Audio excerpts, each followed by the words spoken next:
Boa noite a todos e boa noite a todas. É com muito prazer que temos aqui o quarto webinário com a professora Lidiane, o webinário da disciplina de tópicos especiais na educação. Sabemos da importância das reflexões que a professora Lidiane tem proporcionado neste webinário. E hoje, felizmente, nós estamos encerrando todo esse processo de webinário, mas, infelizmente, como eu disse anteriormente, nós também não teremos esse espaço tão produtivo, tão profícuo de reflexão e de possibilidades, de perspectivas de avanço, de transformações na educação. Então, sejam todos bem-vindos e bem-vindas, e professora Diane, fique à vontade. Muito obrigada, Profiana. Gente, vocês lembram que na aula passada nós ficamos de encerrar algumas questõezinhas antes de começarmos? Alguém anotou? Alguém deixou marcadinho que eram porque eu já fugiu da minha mente. A Sheila ainda tem as questões, Sheila?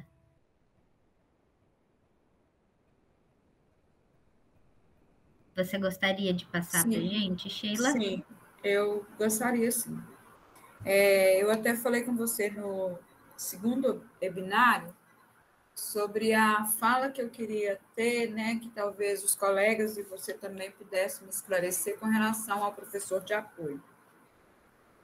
É um tema, assim, muito polêmico, porque quando a gente fala sobre esse assunto, algumas farpas, né, soltam, porque as pessoas interpretam mal, às vezes a gente usa mal as palavras e acaba ferindo as pessoas em alguns momentos.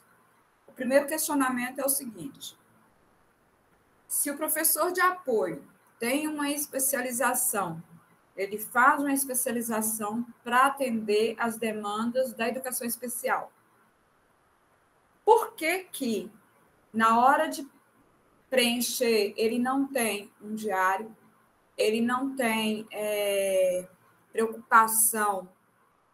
A única preocupação que ele tem é de fazer um PDI, muitas vezes esse PDI, ele nem é tão adaptado quanto... a gente faz o planejamento, pelo menos na minha escola é assim, nós fazemos o planejamento, jogamos lá dentro do PDI as habilidades e conteúdos, e eles ficam encarregados de preencher aquela outra parte que o aluno alcançou, não alcançou, como que for, né? Mas, no decorrer do processo, eu percebo que fica assim, uma ponta solta. Por quê? Ponta solta no sentido de que, se o aluno é dele, eu não vejo o planejamento específico para o aluno.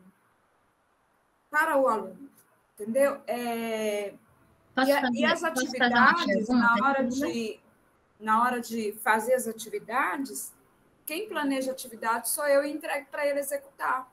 Sheila, tá me ouvindo? Sim. Sim? Posso fazer uma pergunta? Sim. É no ensino regular, na sala de aula? No médio. Tá. Onde nós estamos tendo assim, uma demanda de 21 disciplinas, né?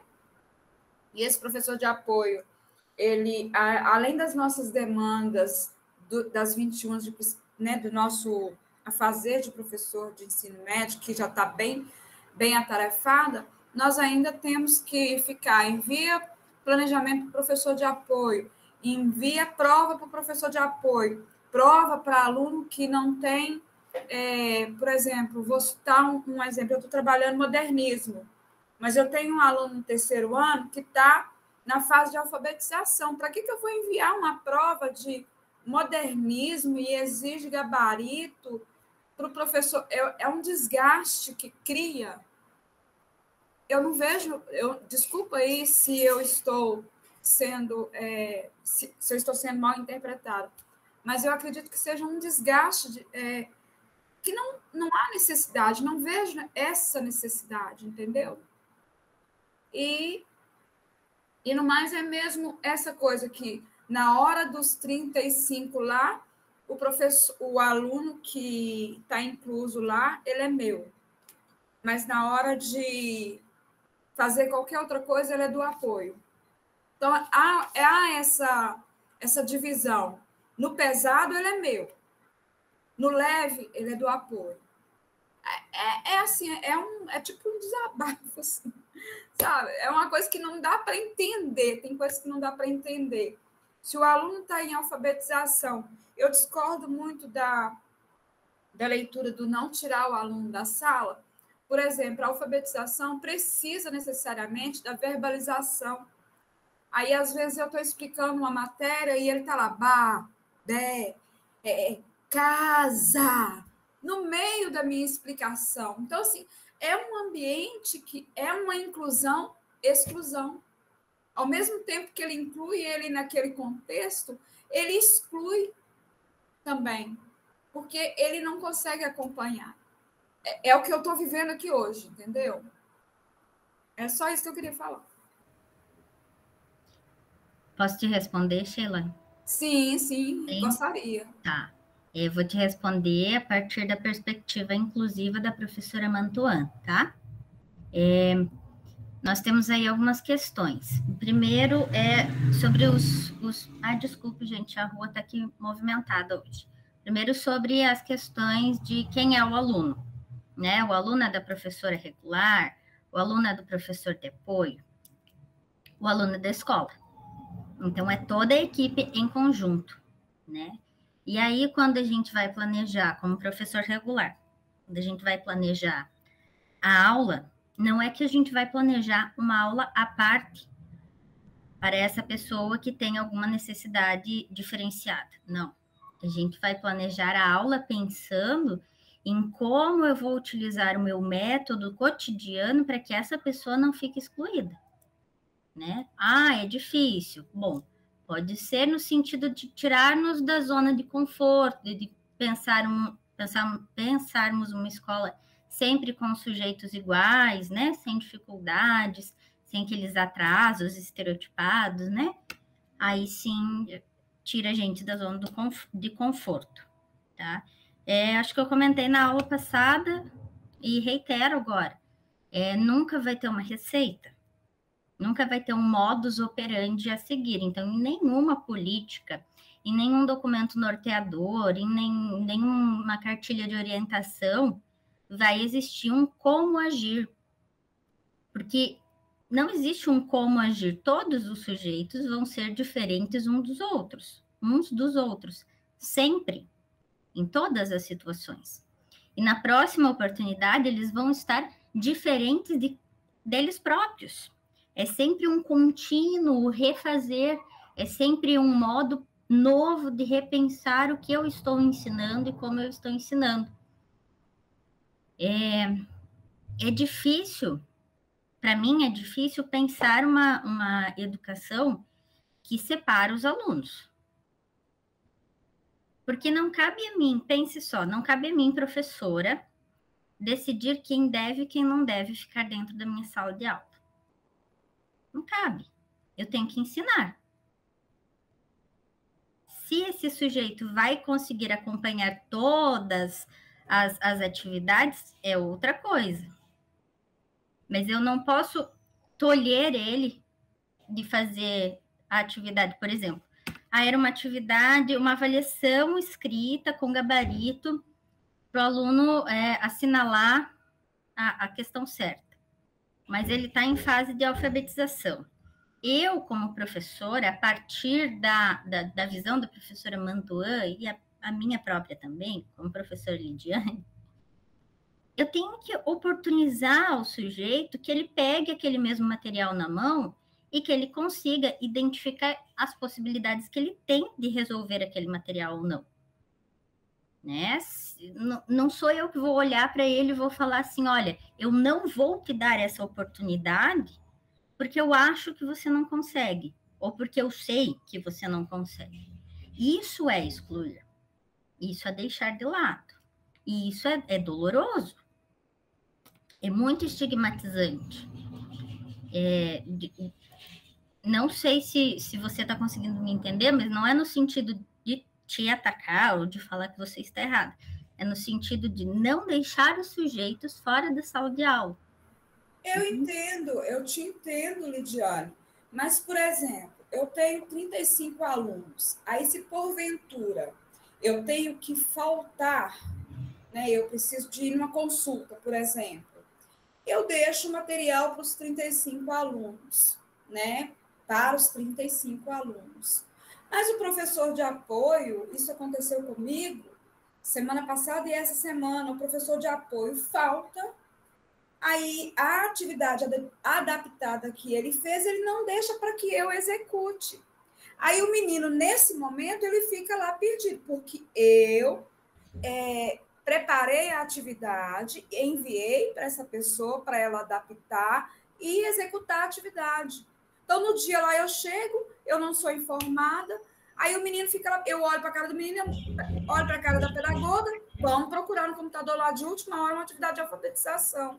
É isso que me incomoda, porque nesse ponto, por que eu, enquanto regente, eu tenho que ter uma obrigação, um planejamento, um diário, eu tenho que deixar um conteúdo para que, na minha falta, trabalhem com os 35, inclusive esse aluno. Mas quando o professor falta, esse professor de apoio falta, ele simplesmente abandona o aluno. Ele abandona o aluno na mão do professor, que é regente, que contou com o apoio deles. Eu mandei para ele, mas ele não deixa para mim. São duas vertentes, entendeu? Vou te fazer mais... Talvez... Vocês estão ouvindo? Sim? Acho que sim. Se você aplica uma atividade diferente, Sheila, em relação a todas as situações, você não está agindo de modo inclusivo. Não precisam ser adaptadas todas as atividades. O teu modo de agir com a turma toda é que vai se adaptar. Mas não que você vá deixar... Se ele não sabe ler, se ele não conhece letra, se eu dou uma atividade de modernismo para ele, ele não vai nem saber iniciar a atividade naquele momento ali. É esse o questionamento, entendeu? Não é inclusão dessa forma. Vou insistir ainda. Se você diferencia, falar e dialogar, ele sabe. Imagino que saiba. Né? E se no diálogo você diferencia, se na proposta você diferencia, você não está agindo de modo inclusivo. Você está agindo de um modo de manter a segregação, de manter a divisão. Então tudo que é enviado para nós enquanto orientação está errado, então. Todas as orientações que são enviadas, então, são enviadas erradas. Porque é pedido para, inclusive, adaptar a prova. Eu estou vendo aí que a Bárbara fala que dá a mesma. Na nossa CRE, pede para adaptar a prova, pede para mudar tamanho de letra. Há toda uma estrutura para atender esses alunos. Eu vou deixar o pessoal falar aí.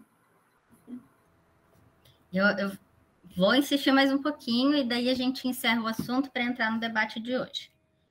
Uma coisa é a acessibilidade, né? Eu ter o tradutor de Libras, eu ter o tamanho da fonte maior para que o meu aluno enxergue, né? Outra coisa é eu pensar o aprendizado de um aluno, por exemplo, com alguma deficiência cognitiva, separada, apartada da turma. Né? A partir da perspectiva que a gente estudou, a partir da obra da professora Mantuan, a gente tem que pensar toda essa educação com o todo da turma. Vai precisar de uma adaptação, ele não consegue assinalar exatamente a bolinha do gabarito. Bom, então adapta-se o gabarito, mas não o que vai ser aplicado, entende? Nesse sentido. Gente, sobre esse assunto, eu vou pedir para a gente encerrar, só para que a gente consiga entrar no debate de hoje, tá? O debate de hoje ele é bem mais breve do que os anteriores, porque eles vão concatenar o que a gente já estudou anteriormente. Eles vão trazer à tona os debates que a gente já estudou anteriormente.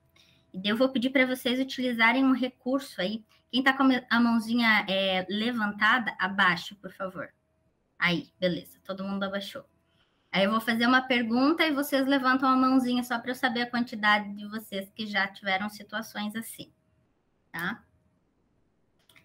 Quem na escola, na ação docente, na sala de aula, já trabalhou com educação de jovens e adultos, o EJA? Bastante. Bom, isso no EJA, no ensino regular. Ok, abaixem as mãozinhas agora. Certo. Abaixem as mãozinhas. Eu vou abaixar as mãozinhas, será que eu consigo? Não consigo abaixar as mãozinhas de vocês. Vou perguntar agora. Quem já trabalhou com jovens e adultos que não fosse na modalidade EJA na escola? A Sheila trabalhou? Sheila, em qual local? A Sheila e a Evone, em qual local vocês trabalharam?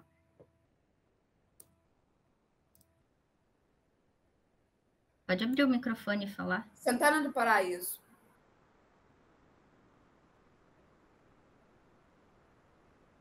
A Mariana também?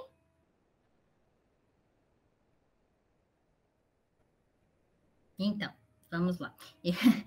Eu pergunto assim porque eu já trabalhei com jovens e adultos no sistema carcerário, no sistema prisional.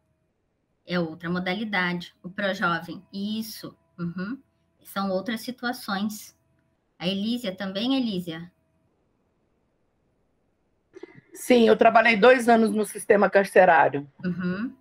Isso, é outra modalidade de ensino para jovens e adultos, né? Verdade. Eu também, viu? Então, nós temos aí um pessoal que já tem conhecimento aí sobre essa realidade dos adultos em situações diversas, né? E agora, gente, pergunto para vocês, quem já teve alguma situação difícil na sala de aula com questões raciais? Aí, raciais em relação a pessoas pretas e pardas, ou então a pessoas negras e pardas.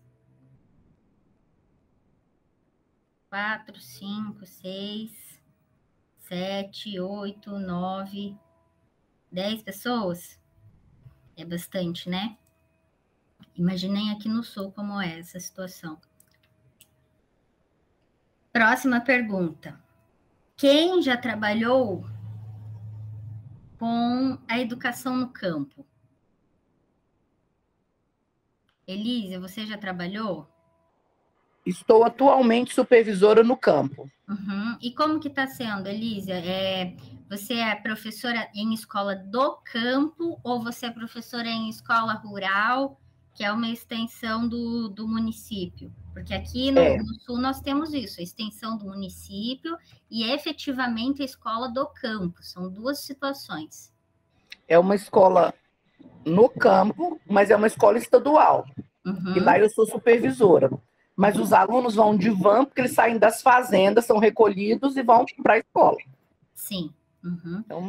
Está sendo uma experiência muito interessante. Muito diferente, não é? Muito diferente. Muito diferente da cidade. E Regina, você também? Sim, trabalho numa escola, sou efetiva, na verdade, né? Uma escola estadual que fica localizada na zona rural do município de São Francisco, assim como Elísia, né? Os meninos, além do povoado, vêm também das fazendas para a escola. Nossa, gente, quanta oportunidade diferente de trabalho. Amanda, você trabalha numa escola quilombola? Isso mesmo, eu trabalho numa escola quilombola. As duas são em zona rural, uma delas quilombola.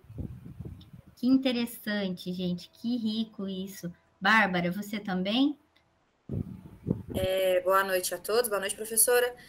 Eu, no meu caso, eu trabalhei por 8 anos em uma cidade de 10 mil habitantes, que 60% da população é de zona rural. Então, eu tinha as duas populações sendo atendidas pela única escola da cidade. Então, eu via o contraste entre os moradores da cidade com os moradores das regiões rurais. Eu tinha alunos que acordavam 4 horas da manhã para estar na escola às 7, para sair das fazendas. Essa foi a realidade que eu vivi. Muita coisa diferente, né, gente? E aí, quem já teve alguma questão, seja fácil, seja difícil, sobre sexualidades, gênero, afetividades, diversidades de gênero dentro da sala de aula? Alguém já teve? 1, 2, 3, 4, 5, 6, 7, 8, 9, 10, 11, 12, 3 pessoas. Essa é uma questão que está sempre atravessando a gente, né? Principalmente se pensarmos aí, desculpe, se pensarmos a idade dos alunos, da maturidade emocional, da maturidade de vida mesmo, das situações de descobertas. Nós trabalhamos com alunos que estão vivenciando essas fases de descobrir ou de esconder, né? E é sempre muito importante que falemos sobre essas questões, não deixemos embaixo do pano, né? É muito importante que discutamos essas situações. Diane, eu tenho 2 situações. Uma que a família não aceita.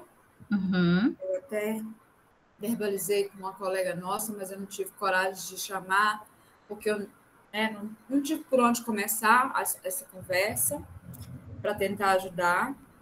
E a outra que a pessoa já assumiu o nome social dentro da escola, é chamado pelo nome social, e todos os professores, inclusive os colegas, respeitam esse nome social. Tem as 2 situações, as 2 vertentes da escola. Uhum.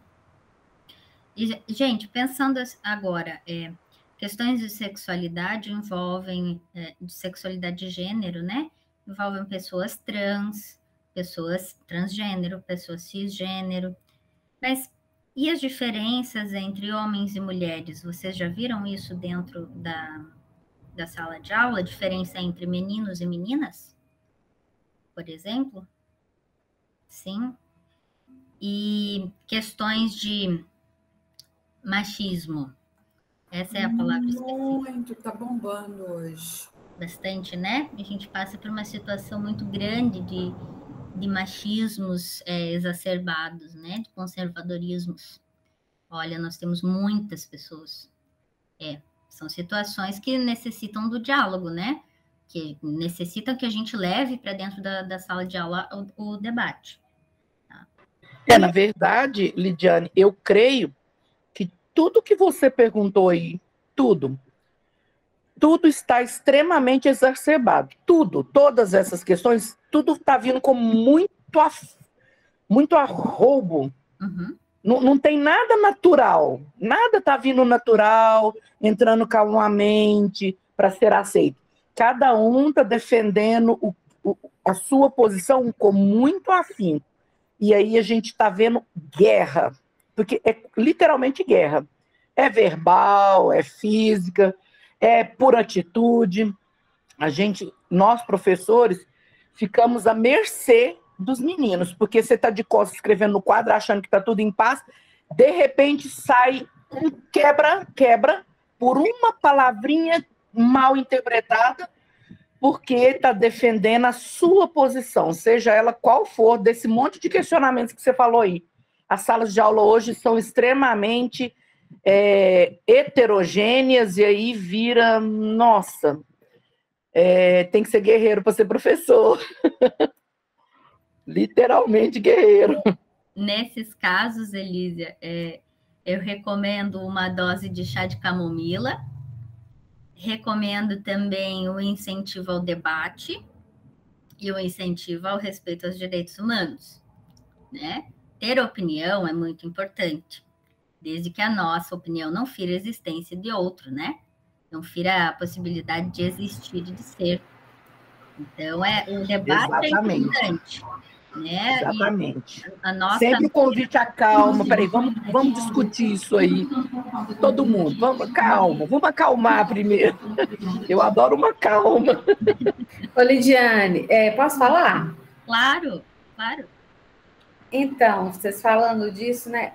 Eu acho que nós estamos num jeito de pisar em ovos, igual como a gente está tendo uma clientela, né? Igual relacionada à sexualidade, ao gênero, né? Igual tem menino que agora se considera uma menina, ou vice-versa. E agora a mudança para o nome social. Eu não sei como que é aí na região de vocês, mas eu estava com um caso que a menina, no início do ano, ela pediu para mudar o nome social dela de Yasmin para Jonathan. Desde o início do ano, então, a gente estava fazendo esse procedimento. Aí a mãe descobriu, a mãe foi na escola e quebrou o pau, porque tem que ter autorização dos pais, que até então a escola não tinha informado para nós professores. Só que a menina agora ela está em pé de guerra, porque foi uma coisa que ela conseguiu estamos praticamente no final do ano. A sala toda chamando de Jonathan, e a mãe agora quer que chama de Yasmin. Então, às vezes, a gente tem que pisar em ovos por causa que o quê? Se a gente cria um debate, a gente tem que ter até o cuidado com o que falar, porque senão vai até os pais, e os pais vão na escola e cria um desconforto.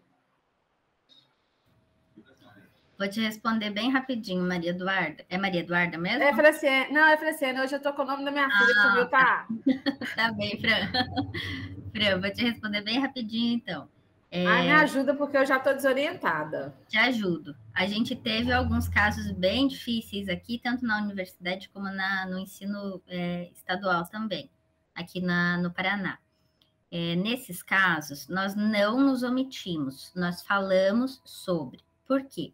Porque nós temos legislações que asseguram em que a gente debata esse tipo de assunto, né? Nós temos desde a LDB, desde a Constituição, né? Nós temos que falar sobre, e falar no sentido de manter respeito, né? Isso é imprescindível. Não no sentido de dizer como o aluno deve agir, não. Dizer que nós temos que respeitar as opções dos estudantes.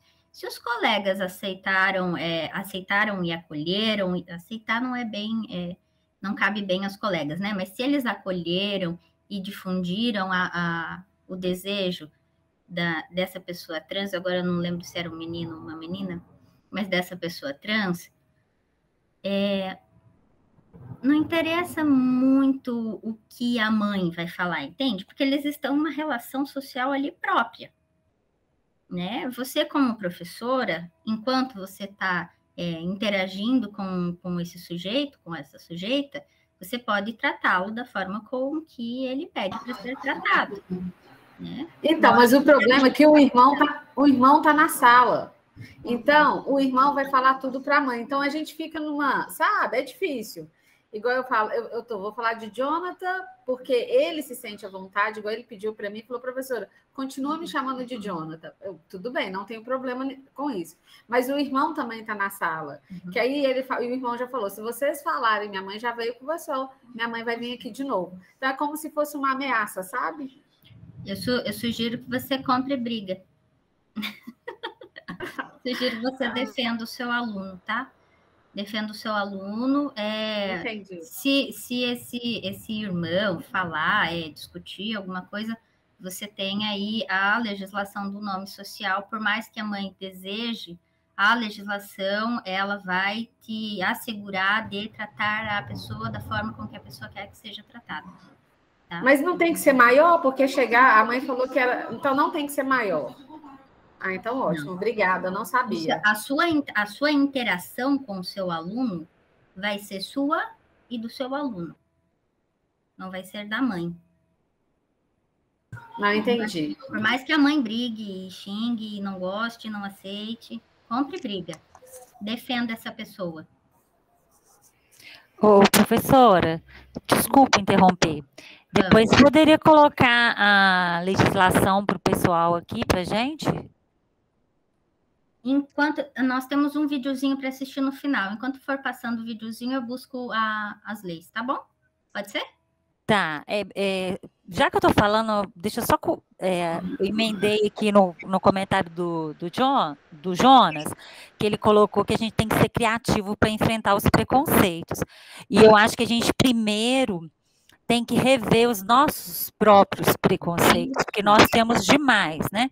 Então, assim, para a gente lidar com isso tudo, por mais que as nossas opiniões sejam diferentes do que está acontecendo, a gente tem que aceitar a diferença, respeitar a diferença e, com isso, saber lidar com os nossos preconceitos, porque não cabe a um professor ser preconceituoso. Por mais que, mas só que a gente não é perfeito.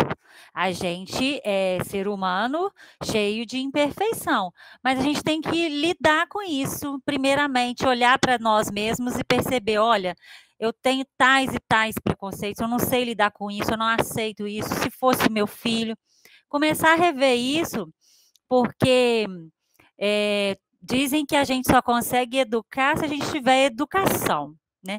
Então, a gente tem que começar a olhar para a gente, buscar o conhecimento, a legislação também, né, para poder nos amparar, porque não cabe mais a gente. Eu passei por uma situação há uns dias atrás, de colegas falando assim, porque no meu tempo, as alunas não eram assanhadas assim. Eu achei de um preconceito tão grande, porque, assim, no nosso tempo, não tinha internet, não tinha globalização de informação, era tudo tão diferente, o tempo voa, o mundo está mudando tão rápido.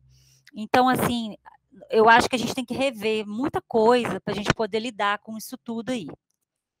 Obrigada, desculpa. Não peçam desculpas, o diálogo é essencial.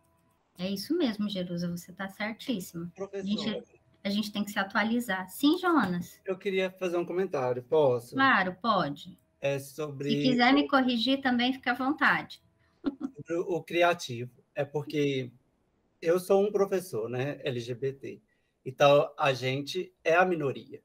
E quando eu vejo muitas pessoas dizendo, né, que hoje está muito exacerbado, eu queria dizer, assim, é sempre a minoria que é tentada silenciar. Né? Então, assim, há uma contraofensiva mundialmente. Né? Então, a partir do momento que as pessoas LGBT falam assim, chega, a gente não vai aceitar ser rebaixado. Tem uma contraofensiva. A partir do momento que uma pessoa negra fala assim, para, eu não quero ser piada, tem uma contraofensiva. Então, a partir do momento que uma mulher diz, para, eu não nasci para só lavar. Então, o momento que a escola traz, ela reproduz a sociedade nesse sentido. Né? A gente vive uma contraofensiva muito de querer que as minorias silenciem, se calem. Por exemplo, em que momento você vai ter... A gente tem que influenciar que fale. Exatamente, mas em que momento eu vou ter que virar e pensar assim, eu vou levar uma bandeira LGBT no Dia Internacional. É uma coisa que você tem que pensar se você vai fazer isso, porque é causa briga. Então, se você para pensar, significa que você está sendo vigiado. Né? Então, quando eu digo do criativo, porque eu estou muito nesse caminho, né, de questões de gêneros e étnico-raciais, não adianta também eu chegar aqui na minha sala de aula e fazer um discurso, né, de inclusão, discurso, e que a minha prática, de fato, não seja. Né? Então, assim, ser criativo significa, muitas vezes, você lidar com um ambiente super racista, né, que a gente vive, os meninos, o racismo recreativo é o tempo todo, os meninos brincando. Então, assim, tem um momento que você tem que pegar aquela piada ali e levar para um outro caminho, né? Às vezes, agora está o lá ele, que está na moda aqui, que é uma coisa super homofóbica, né? É o quê? Chama-se lá ele, que é uma coisa que virou meme, que é um linguajar lá de Salvador, que agora, aqui em Minas, está bastante comum. Alguém fala alguma coisa, a menina fala assim, lá ele, que é uma conotação, muitas vezes, sexual, ou seja, de caráter homofóbico. Isso a gente vê com muita frequência as piadas, sempre relacionando a questão da homofobia. Então, você tem que pegar essa piada e falar assim, mas por que lá ele? Né? Então, pegar esse gatilho, né, e trazer de outra forma, porque senão a gente é sempre chamado de militante, é sempre chamado de sei lá o quê, quer impor, a partir do momento que você não aceita mais ser a piada. Porque se você é a piada, que ótimo, né? Se você é a chacota, que ótimo. Mas se você vir e falar assim, não, eu tenho direito, eu também sou uma pessoa, você passa a incomodar, né? Então, assim, isso incomoda. Incomoda é quem quer manter o que, né, o que acha que só pode ser daquela forma, né? Conservadorismo. Quando a gente fala, é porque o conservadorismo ele vai entranhando até na gente que sofre com conservadorismo. Até na gente. Então, quando a Jerusa fala, isso é muito importante. Né? Eu também tenho atitude machista, então eu também tenho que ali, olha, eu fui machista, eu fui homofóbico, sabe? Também de se colocar como em construção, né? Mas tem que ser muito criativo no sentido não de a gente esconder, né? Não. E não no sentido de só punir. Mas como um ambiente que nós vivemos é esse ambiente, também se você ficar o tempo todo ali na retaguarda, né? Na minha escola não se pode fazer dia do orgulho LGBT. Mas como eu sou um professor gay, eu fiz uma postagem no meu Instagram, todos os meus alunos levaram bandeirinha para mim. Isso é ser criativo. Mas por que não pode? Por quê? Porque a gente é vigiado o tempo todo, né? Então, a partir do momento que você se propõe, você vai ser, de alguma forma, vigiado, como agora queremos vigiar a linguagem. Aqui no meu município, se aprovou a lei inconstitucional da linguagem neutra. Sabe o que eu falo com meus alunos? Ninguém vai me proibir de falar o que eu quero falar. Não, é inconstitucional. Entendeu? Proibir a linguagem neutra é inconstitucional, da mesma forma que aqui em Cascavel, no Paraná, nós tivemos uma lei para proibir palavras que se voltassem ao gênero. Então, gênero textual também estava proibido. Então, nós sabemos assim, que é uma discussão muito complexa, porque sabemos que é uma contraofensiva, isso é mundialmente, é sempre orquestrado. Então, assim, quando a gente entende que é uma questão orquestrada, igual hoje teve a questão da Câmara, de todo aquele show, né, de querer proibir o casamento LGBT, então tem sempre uma ofensiva. Mas é sempre uma ofensiva contra as minorias. É sempre essa ideia de que está demais, hoje eles querem demais, olha aqui, querem ter filhos, querem beijar em público, eles querem ser igual a gente, né? Querem exercer a liberdade, querem exercer os direitos constitucionais. Nossa, mas né, a questão negra hoje está demais, tudo é racismo, né?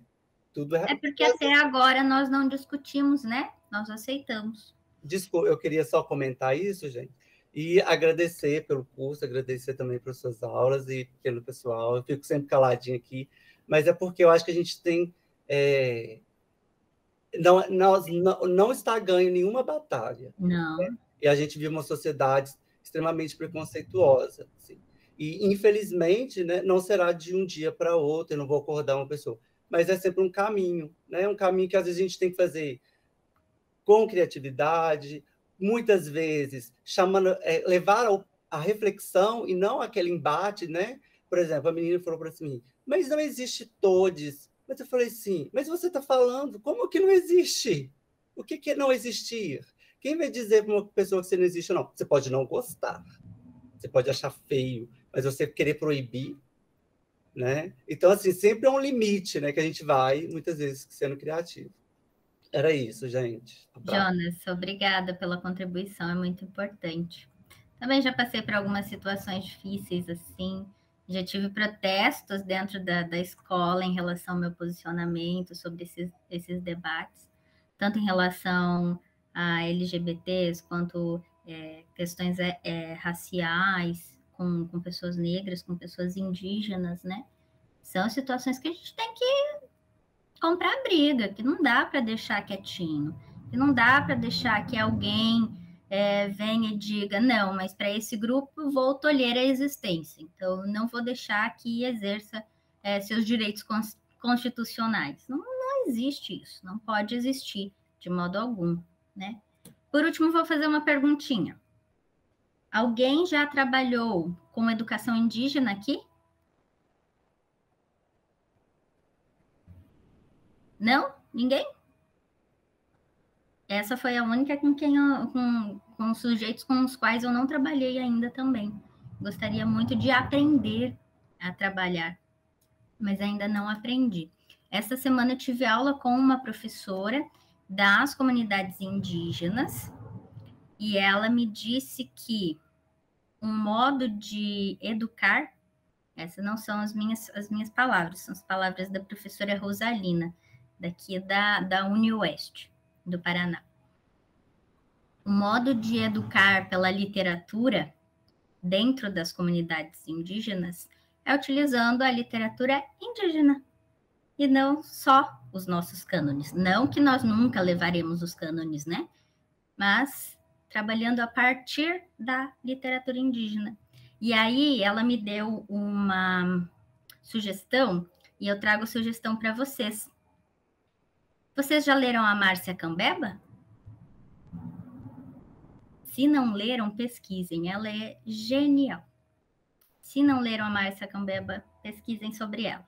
Ela também está muito presente nas lutas dos povos originários aqui do Brasil em relação às políticas. Então, é muito interessante. Vamos lá. Gente, vou fazer um encerramento. Uma encerração é feio, né? Vou fazer um encerramento rápido, só lembrando do que nós debatemos, tá?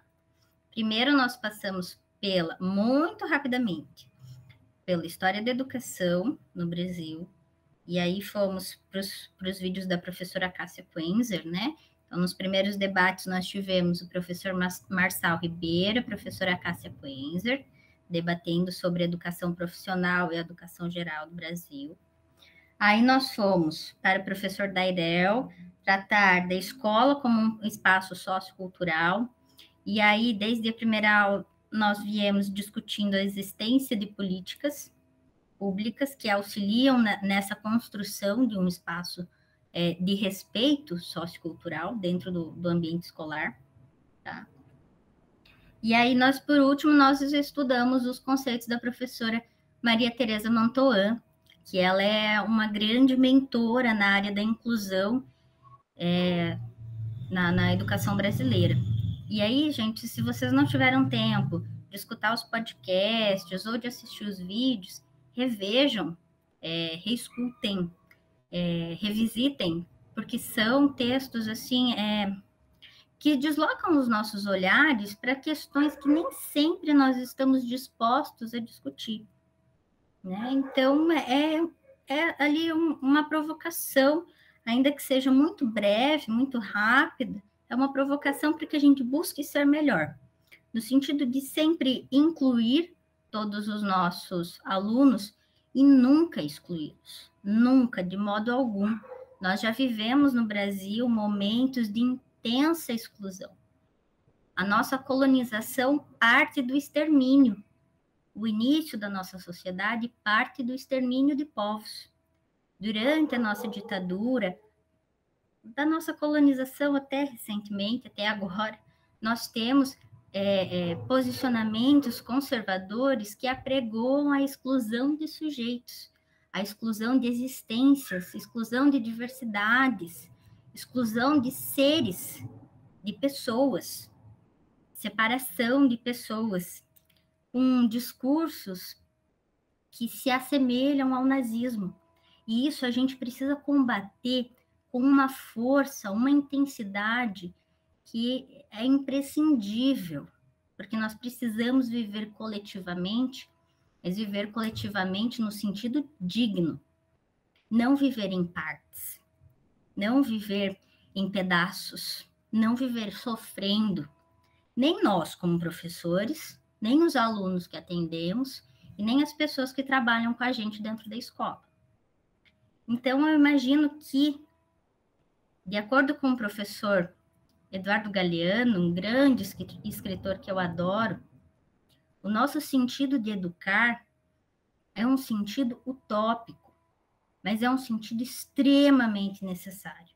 Nós nunca vamos conseguir agradar a todos, nós nunca vamos conseguir dizimar as desigualdades, porque assim que dizimamos uma, aparece outra e assim por diante, mas nós temos que ir juntos buscar essa utopia de sentir e de existir em plenitude.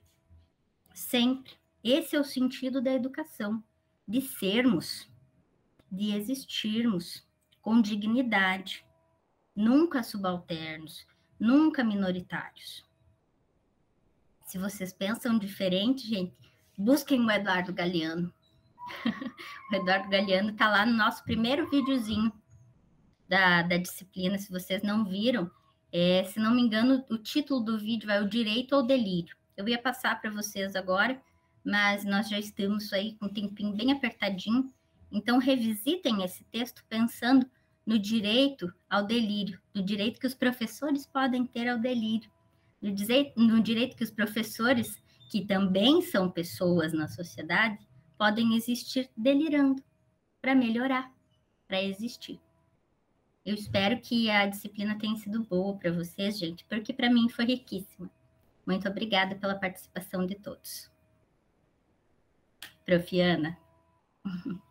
Professora, que aula essencial, que momento marcante, importante, porque o nosso papel aqui é exatamente de compreender a importância desse processo criativo, investigativo, mas essencialmente a importância dessa formação que é continuada, que é permanente, mas que também é autônoma.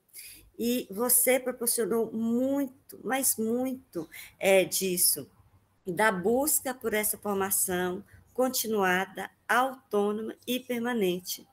Então, assim, nós temos muito a agradecer por tudo que vivenciamos aqui e dizer de ser uma pena de ter tido só 4 webinários, mas foi muito significativo, foram significativos, e tudo aquilo que você deixou de material, de referência.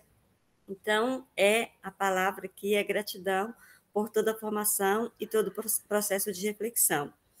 Vou passar para os colegas que quiserem dizer alguma coisa, algum aluno que queira falar para fazer o encerramento desse webinário, fique à vontade.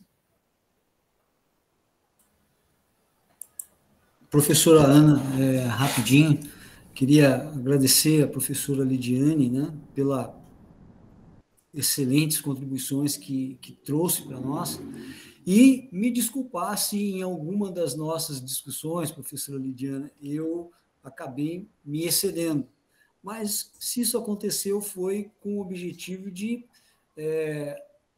aprofundar naquele conceito que a gente discutia. Então, se houve, espero que não tenha ocorrido, mas se houve antecipadamente, me desculpe, e mais uma vez, muito obrigado pela contribuição. Não houve equívoco, não, Alex. O sentido das aulas é para que a gente dialogue e cresça junto, tanto vocês quanto eu. Então, obrigada. Professores, você já está convidada para o momento de encerramento que faremos posteriormente, provavelmente aí por volta de 30 de outubro, mas pode ser alguns dias, vou entrar em contato e mandar o convite antecipadamente, mas conto muito com a sua participação. Né, pessoal? Olha, gente, eu venho sim, mas eu vou querer as câmeras ligadas, hein? Eu vou querer ver o rostinho de vocês. Justamente. Gente, eu estou sempre tão malacafenta que eu não tenho coragem de deixar vocês me verem. É assim mesmo. Eu quero agradecer, foi muito legal a aula. Assim, sempre aprendizado, né? E, Lidiane, parabéns, que seu percurso seja sempre de sucesso. Muito obrigada pelo tempo destinado a nós. E para encerrar, muito obrigada. Mais uma vez aí, eu faço das palavras do Alex as minhas também, porque talvez a gente acaba se excedendo nas falas, mas estamos aprendendo, estamos caminhando para um aprendizado, né, juntos. Obrigada mais uma vez. Então, vamos encerrar com a fala de Daiane, Que aula, meus amigos, que aula. Professora Lidiane, o mundo precisa de mais professoras como você. Obrigada por nos proporcionar tanto conhecimento. Gente, não façam a professora chorar aqui, tá? No último dia. Não é tão bonito assim a prof chorando. Obrigada, gente. Obrigada. Gente, então, boa noite a todos. Boa noite, professora Lidiane. Muito obrigada. Foi um prazer tê-la aqui conosco. E vamos ao próximo webinário. Boa noite. Boa noite, gente. Tchau, tchau. Boa noite. Obrigada, professora. Boa noite a todos. Até mais.